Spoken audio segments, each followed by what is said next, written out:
Good morning, everyone. Steve Crosby here. Welcome to this edition of Monday Morning Musing.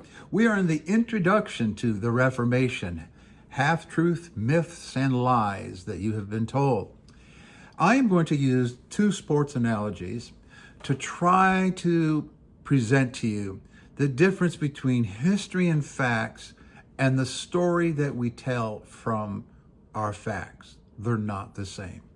All right. Consider either an American football game or a European football game. So let's say it's a European football game and you're a reporter for the home team and you lose 14-0. Or in North America, you're a reporter for the home team and in American football and you lose 58-3. And it's your job, you're getting paid to write the game summary of how that game went. What do you think would happen to you if you told the truth, such as we were totally outclassed, we were outcoached, we were outplayed, they had superior talent, it was an embarrassing showing, the coaches and the team should be ashamed of themselves, it was a first-class beatdown, an embarrassment to our city, our team, and our city. And that's not what you're going to write. Here's what you're going to write. Let's just call it the home team, the Cougars. The Cougars fought valiantly, but were ultimately overwhelmed. But player X did very well. And player Y did very well.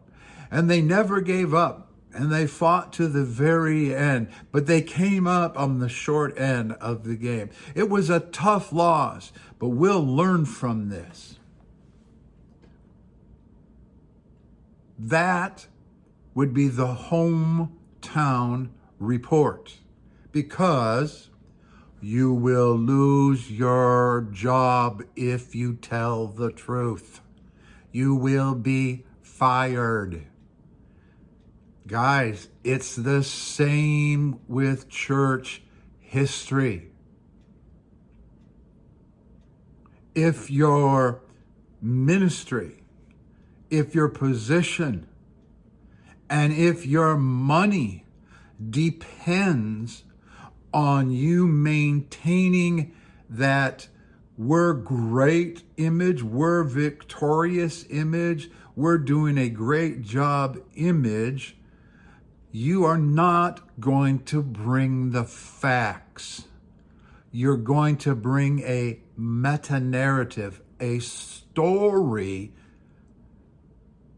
that's about the facts. You've experienced the facts, but you have to tell a story to maintain something. Now, I want to give you another sports analogy. Now, I have to stick with American football on this one. So you're the head coach of an American football team, and you have assistant coaches. You have a offensive line coach, and a defensive line coach, and a backfields coach, and a quarterbacks coach, and a running backs coach, and each one of them, it is that particular facet of the football game is their responsibility. So you all get together and you watch the football game. And then it's Monday or the day after the game, and you ask for a report from your staff about the game. Do you think that each one of those is going to be exactly the same? Word for word? Of course not. Pay attention. Even though they factually experienced the same historical event, and they're going to watch the same film, their accounting of the event is going to be influenced by their calling and their job. An offensive line coach is going to report what he saw as the result of his focus of his calling and his job. And it will be different than the defensive backfield coach watching the same game, and they will have two entirely different accountings of that game. Now, this analogy works great even for the Gospels, the synoptics, the variations in the synoptics, and the variations between the synoptic Gospels and John. People will report history, the thing that they experienced, not only through their memory, but as a reflection of who they are and what they are called to do in the earth. And this can work at a subconscious or a conscious level. Now, it doesn't mean that the offensive line coach is a liar. It just means that he has seen an event differently than the defensive backfield coach. And that's the problem when it comes to history, or one of the problems. And that's the problem when we try to talk about church history, and there's so much baggage and so much heat and so much animosity and so much at stake. You actually need someone outside of those assignments, in my metaphor, the head coach, who sees the whole game and can say to the offensive line coach, no, your boy stunk. So part of what I want to do in this series is bring to you history, the facts, and I have some hard data, some irrefutable facts that you have probably not been told about Reformation history.